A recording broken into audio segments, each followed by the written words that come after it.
Just say no. This is your brain on drugs. America's public enemy number one. Drogas? Para elas você faz assim, ó. Bom, vamos começar a aula de hoje. Antes de tudo, eu gostaria de me apresentar. Eu sou o professor Henrique Carneiro, eu sou do Departamento de História da Universidade de São Paulo e eu sou coordenador do Laboratório de Estudos Históricos das Drogas e da Alimentação, que é o LEDA. Eu queria hoje fazer uma exposição sobre a gênese do proibicionismo. E eu queria também, para aqueles que têm qualquer dificuldade visual, dizer que estou no meu escritório com uma camisa branca e aqui cercado por uma parte da minha biblioteca. Então, iniciando, eu gostaria de situar o que a gente chama de proibicionismo como um fenômeno que é, ao mesmo tempo, do ponto de vista político, do ponto de vista econômico, cultural e até mesmo militar, com todo um arcabouço jurídico e diplomático que se estabeleceu especialmente no século XX, e mais ainda na segunda metade do século XX, quando se dá a chamada guerra contra as drogas, particularmente durante as presidências nos Estados Unidos do Richard Nixon e do Ronald Reagan.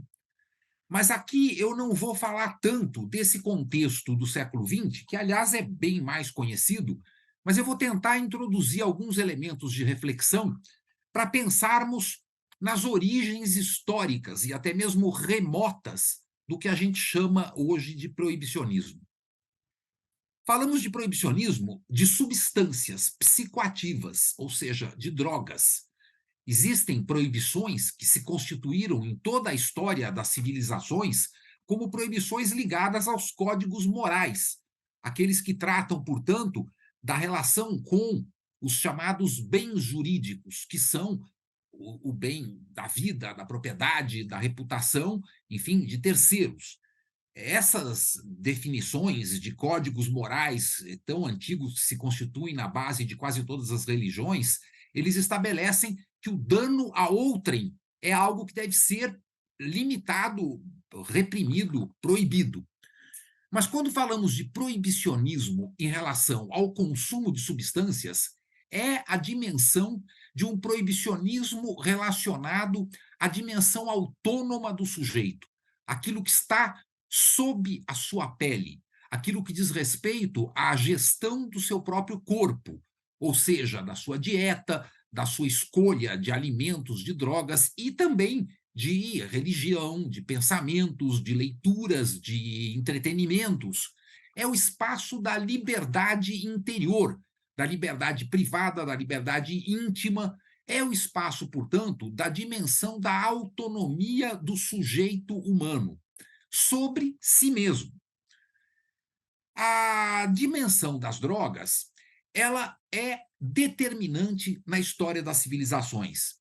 Ela é, na verdade, constitutiva de todas as culturas humanas como alguns dos produtos mais definitivos na sua importância.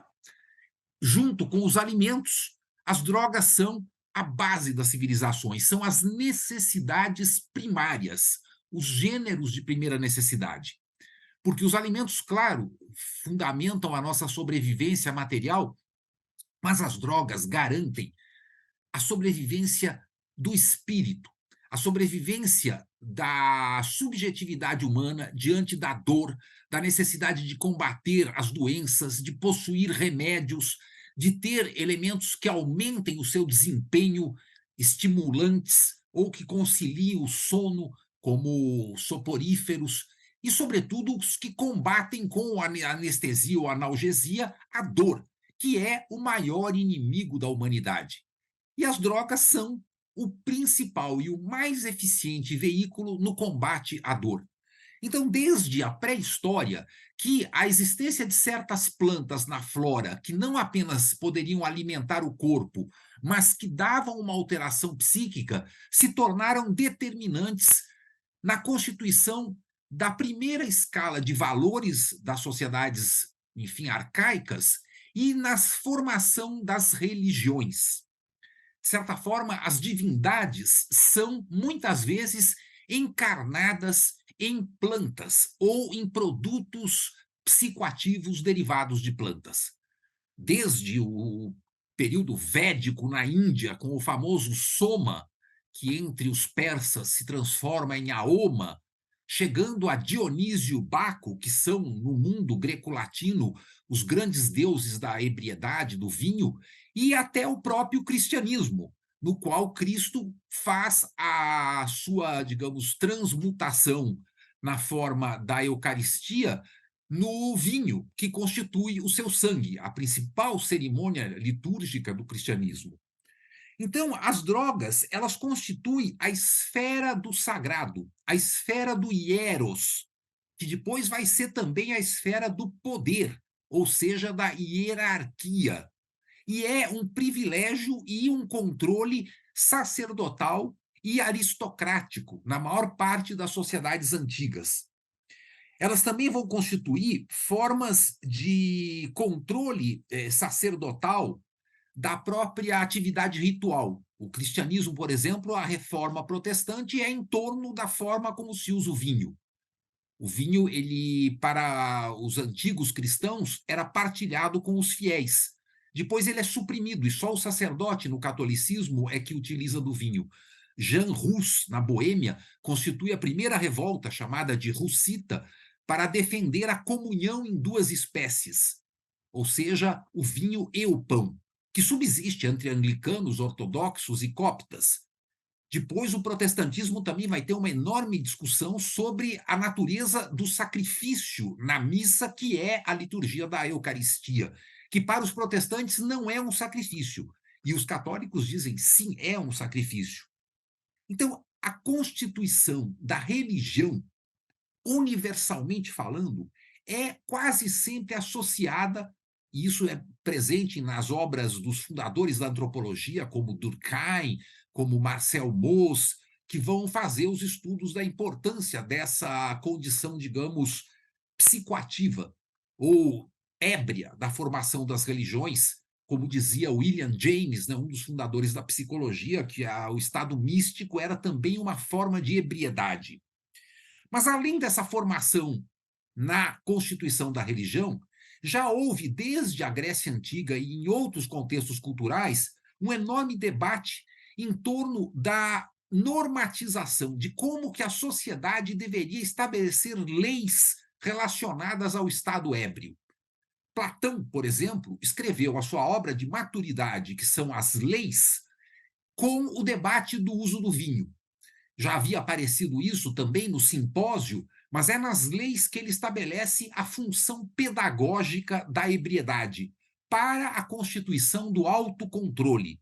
Os gregos vão fazer uma enorme virtude a ideia da moderação, a ideia do ponto mediano, do caminho do meio, daquilo que seria, digamos, a justa medida.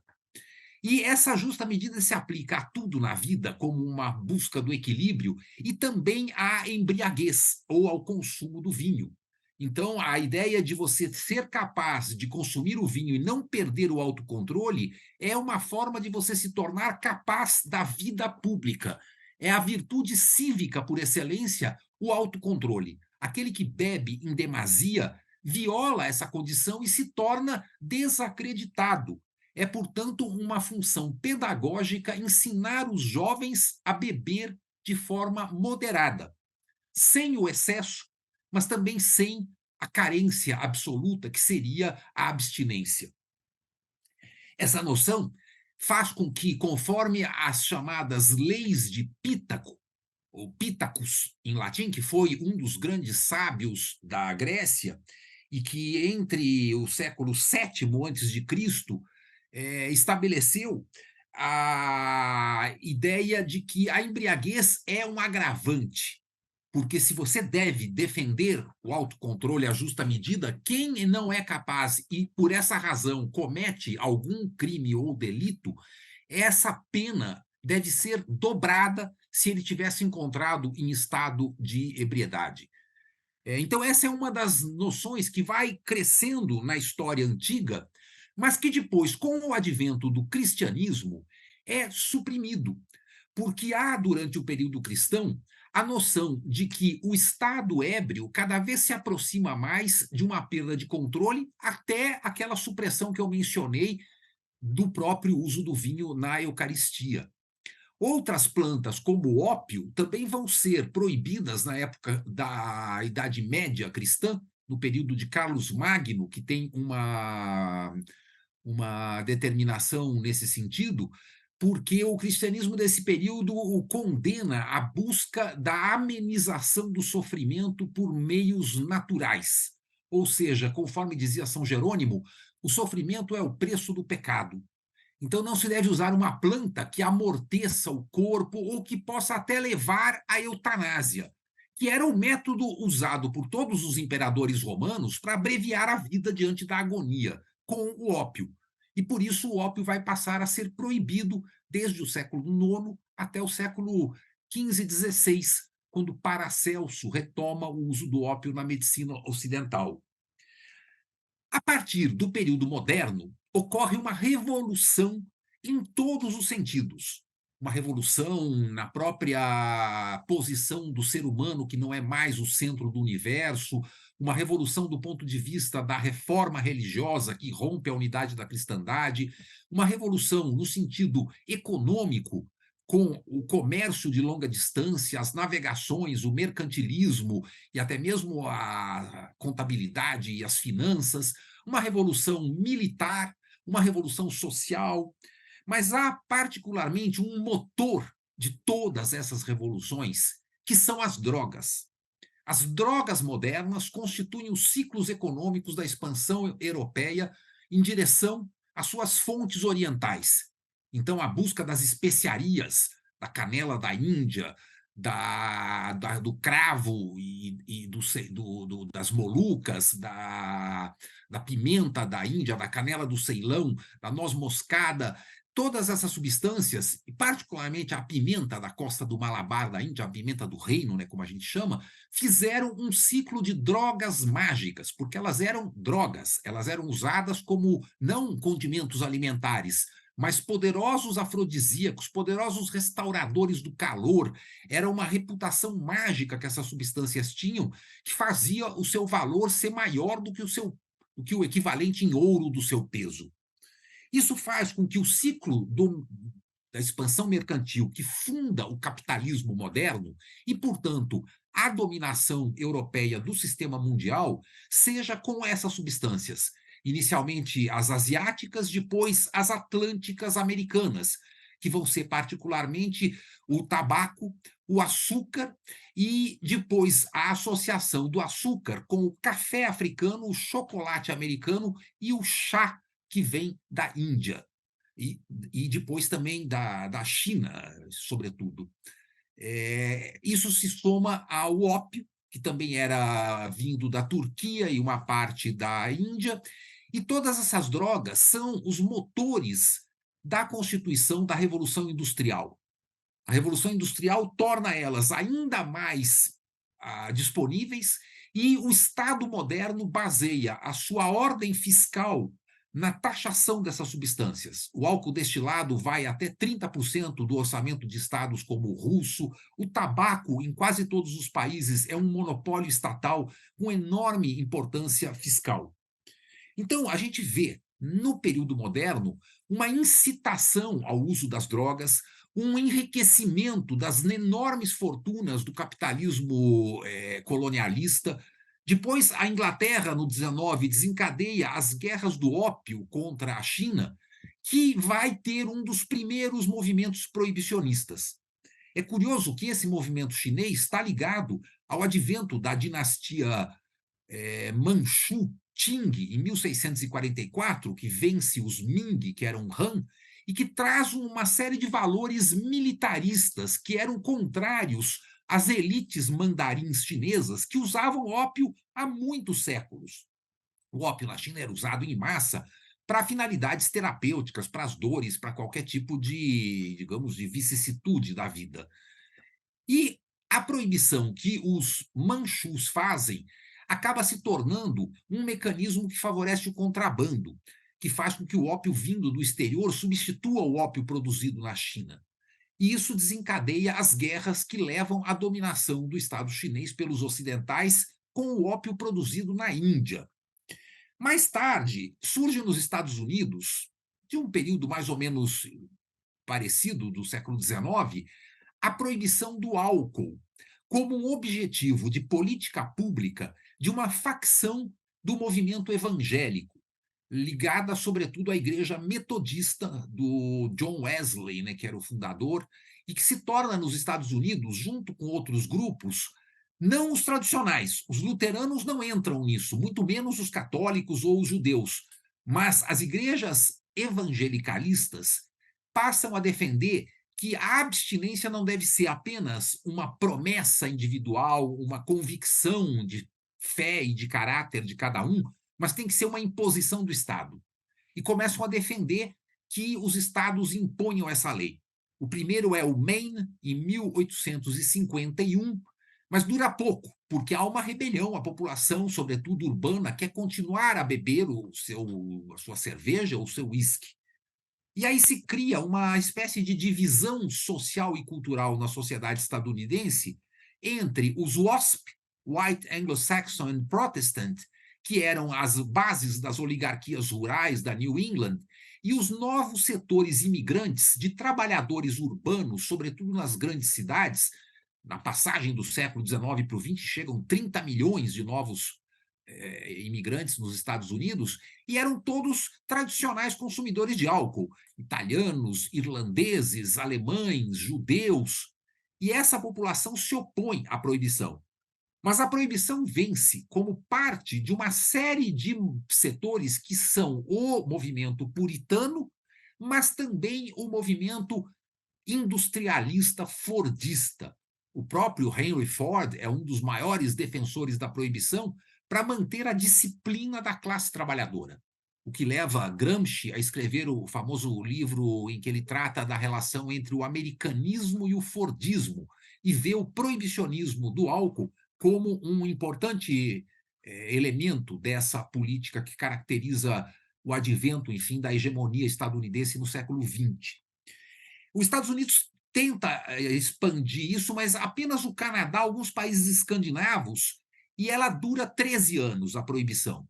Ela é implementada pelos republicanos, mas com o advento da nova era dos democratas, do Roosevelt, do New Deal, em 1933, como consequência da crise de 29, a proibição acaba, porque o álcool estava sendo vendido de forma clandestina, com uma enorme renda para máfias, um enorme preço na saúde pública pelo uso de álcool adulterado com metanol, e isso estava criando um tal impacto social que mesmo os defensores dentro da burguesia industrial da proibição se deslocam para a defesa de uma nova forma de regulação.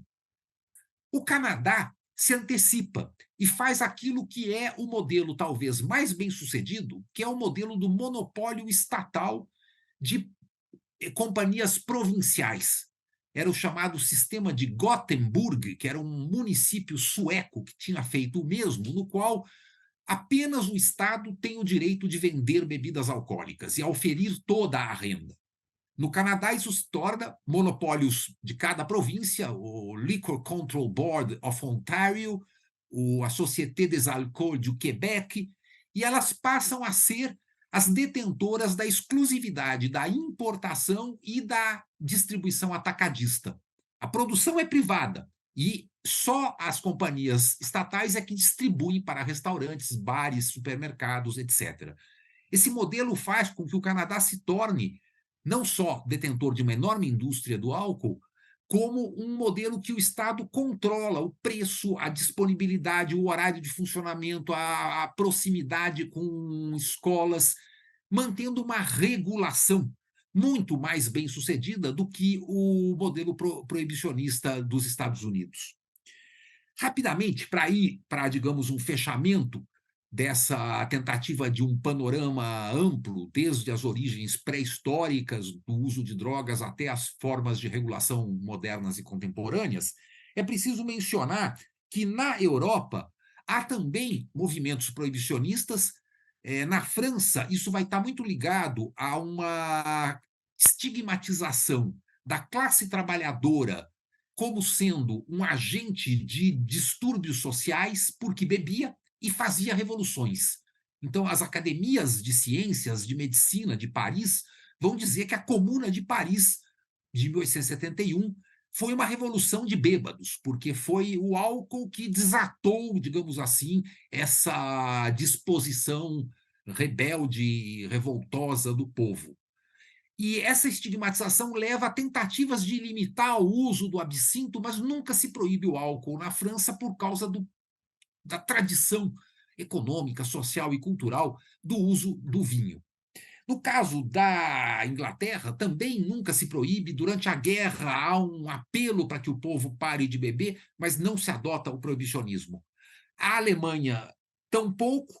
Apenas a Rússia, que curiosamente era um dos países que mais bebia, que tinha um enorme peso da vodka, inclusive como monopólio do Estado também na sua distribuição, mas com a derrota diante do Japão em 1905, em parte porque o exército russo estava completamente, enfim, demolido pelo uso do álcool, há uma decisão, quando a Primeira Guerra se desencadeia, de proibir o álcool. Isso também influenciou nos Estados Unidos, porque a guerra justificava que não se usasse os estoques de cereais para a produção de álcool e que não se distribuísse álcool que poderia corromper a moral dos soldados ou do povo.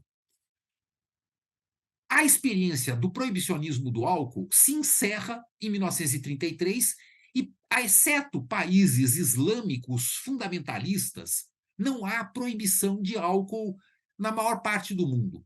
Alguns estados indianos, enfim, mas é uma raridade do ponto de vista, sobretudo, do Ocidente.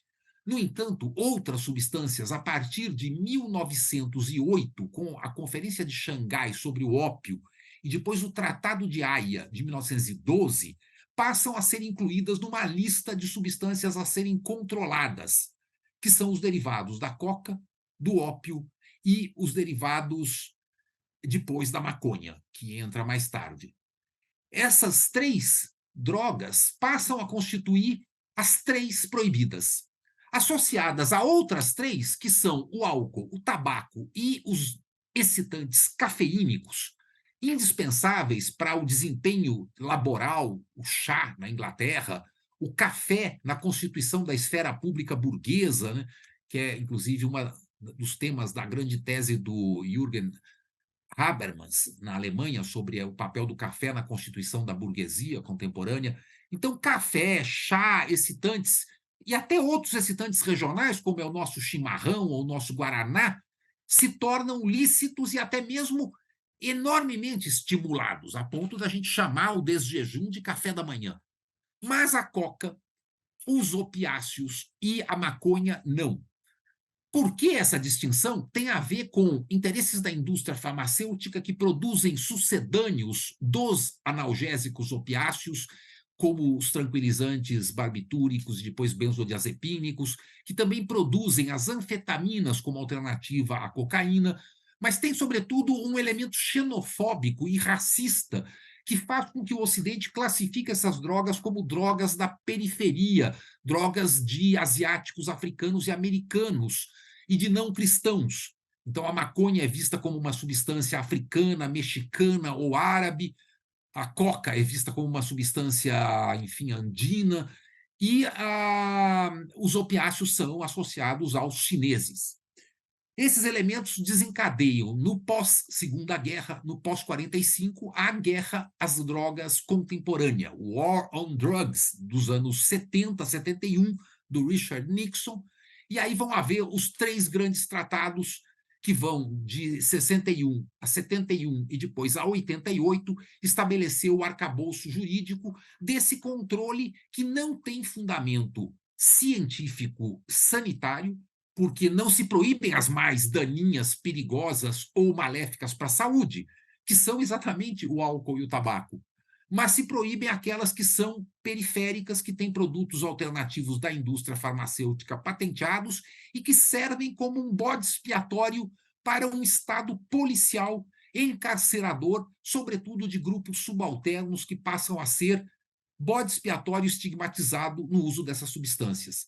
Isso já ocorria com os negros na lei seca nos Estados Unidos, vai ocorrer com os imigrantes em geral, mexicanos, os árabes na Europa, aqui com os africanos, os afro-americanos. Então, eu queria concluir dizendo que as drogas têm uma história que envolve toda a história da civilização, desde as religiões até a economia, passando pela, enfim, história militar, e que tem, no período contemporâneo, crescido na sua importância econômica, na sua importância política e na sua importância no debate jurídico e até mesmo no debate, digamos assim, das liberdades públicas. A legalização que está em curso em vários países centrais, como é o próprio Canadá e vários estados dos Estados Unidos, no Uruguai, etc., da maconha, mas também de outras substâncias, como os cogumelos, psilocíbios, psicodélicos, que estão em processo também de legalização em vários lugares, mostra que a gente passou o ponto de inflexão do paradigma proibicionista. Mas ele subsiste na forma da lei, ou seja, a realidade hoje não está sendo contemplada pelo arcabouço jurídico da ONU, da diplomacia internacional e de cada um dos países, especialmente o Brasil, que, nesse sentido, é talvez o mais atrasado. E a gente não tem as reformas constitucionais que as Cortes Supremas do México, da Argentina, de vários países já estabeleceram ao tipificarem o uso de drogas como um ato que não é crime, porque não pode haver um crime sem vítimas. O ato de enfim, mesmo de autolesão, não pode ser considerado crime. Então, usar drogas é da mesma dimensão, se for problemático o uso, que o uso excessivo de alimentos ou de qualquer outro tipo de prática que pode ter consequências daninhas para a saúde, como é o uso do cigarro, etc. Mas isso não deve suprimir aquele direito humano fundamental, que é o direito de autodeterminação, que se inscreve na tradição contemporânea e moderna das liberdades fundamentais, que são as liberdades relacionadas à própria autodeterminação. Então, eu concluo dizendo que é fundamental para o debate não só jurídico, mas para o debate político e cultural da sociedade brasileira e mundial, superarmos o paradigma proibicionista e conquistarmos formas de regulação de todas as substâncias psicoativas. Então, concluo e finalizo dizendo que eu tenho 2 livros, esse é o mais recente, Drogas, a História do Proibicionismo, da editora Autonomia Literária, e esse da editora do Senac São Paulo, que é Bebida, Abstinência e Temperança, em que eu aprofundo mais os temas que aqui foram tratados. Também temos o site do NAPE, www.nape.info,